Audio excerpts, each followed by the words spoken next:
to shape our batard, we're going to take our round, flip it upside down, like the boule, get rid of any additional flour, and then you're going to pull that surface towards you and push away. Pull and push, creating that fat little belly right there. Then you take these wings and you fold them to the inside. Make sure that your hands are well floured, and you continue that motion by just folding and rolling.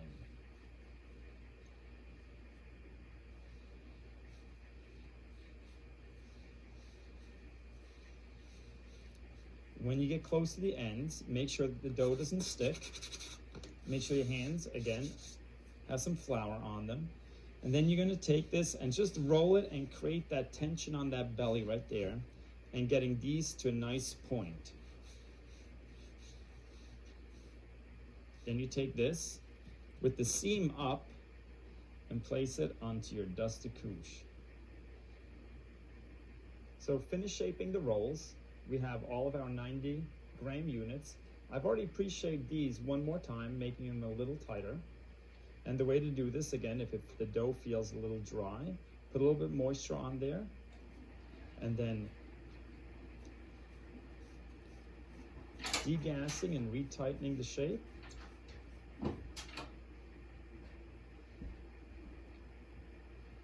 And for these, we're going to shape them a little differently, like a mini batard.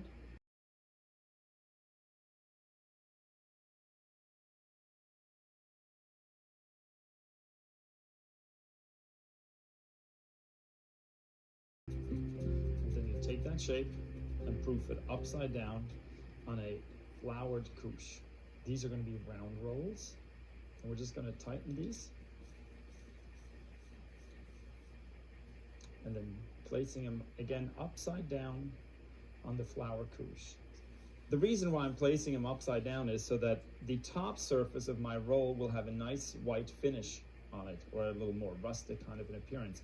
If you don't like that look, you could just, before you do this, proof these things with seam side down, and you won't have that floured surface over the top.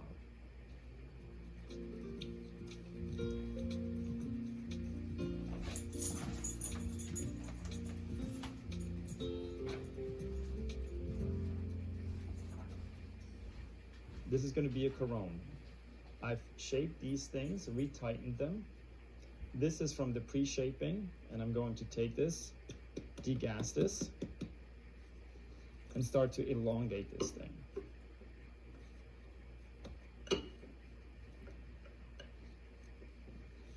And what you're going to do is roll this disc out into a nice and thin membrane.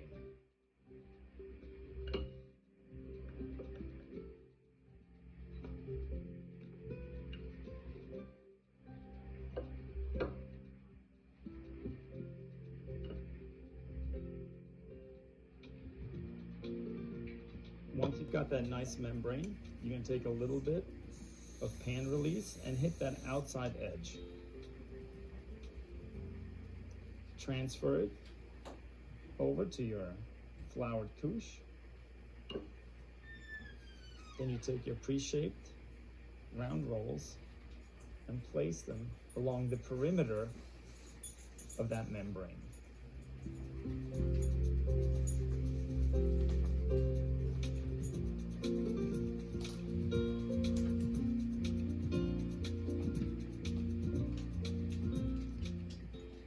Then with a knife, you're going to make an incision. Not so hard that you cut through the fabric, just enough to cut through your dough. And then you take these and stick them to the bottom of the rolls.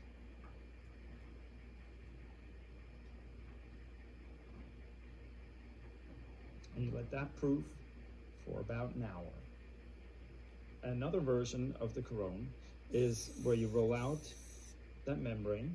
We're going to place it over onto the couche, and then we're going to take our shaped rolls, and we're going to place 6 of them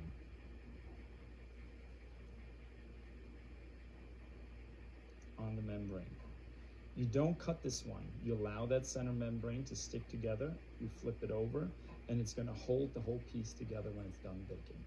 It's a really pretty looking bread. These are our rolls that we shaped 2 times now, just to give them a little bit more strength. I'll let them sit for about 20 minutes. Next thing we're going to do is we're going to split them into quarters. And to do that, you take a real thin dowel and you press, you rotate the bread, and you press. And then you prove this upside down on the couche.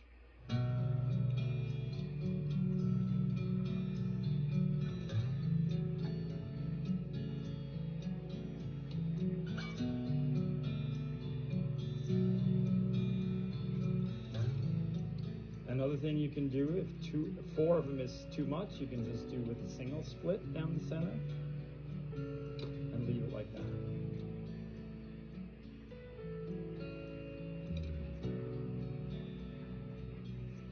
And then cover them and let them sit for at least 45 minutes to maybe an hour. We're going to call this a Swiss-style split loaf. And these have gotten a little bit on the dry side, so that's always something you got to be aware of. When you get crust on a dough, it tends to tear as you want to shape it. So one thing I do is I put a little bit of water on it, just so that membrane can be extended. This one feels all right, I think. Put a little bit of flour on it. And then with a dowel, you're going to make an indentation and a secondary indentation right here.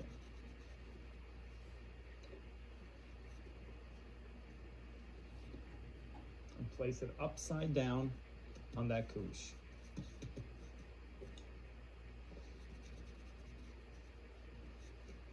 Again, you could leave it at that, and that becomes a decorative shape too, or you can go to that 4 division. So again, divide it into half,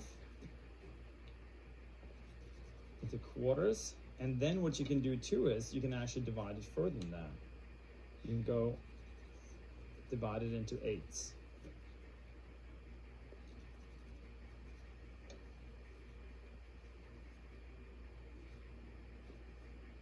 Then we cover it and allow that to relax for about 45 minutes.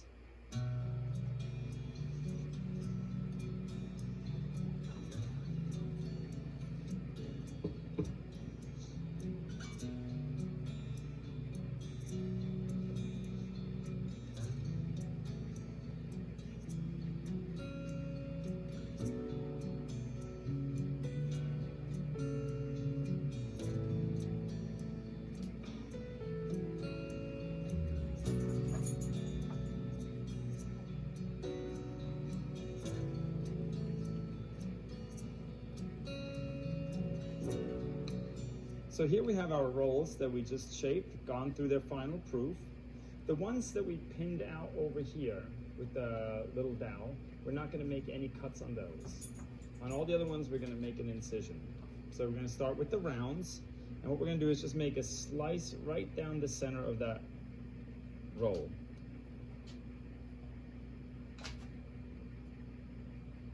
At a little bit of an angle, an undercut, dragging that blade so you get a nice lip on there.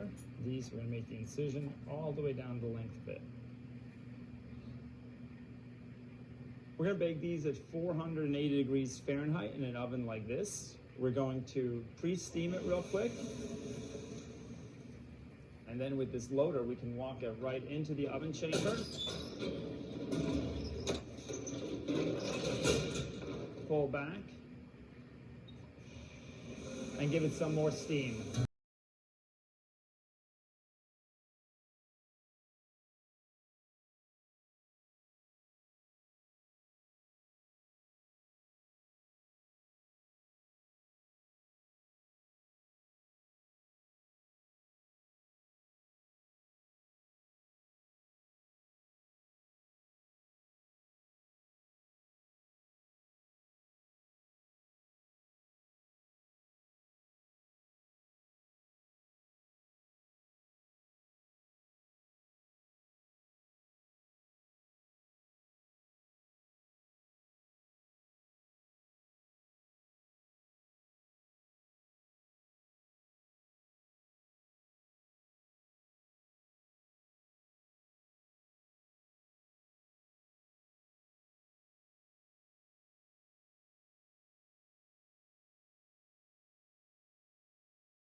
rolls.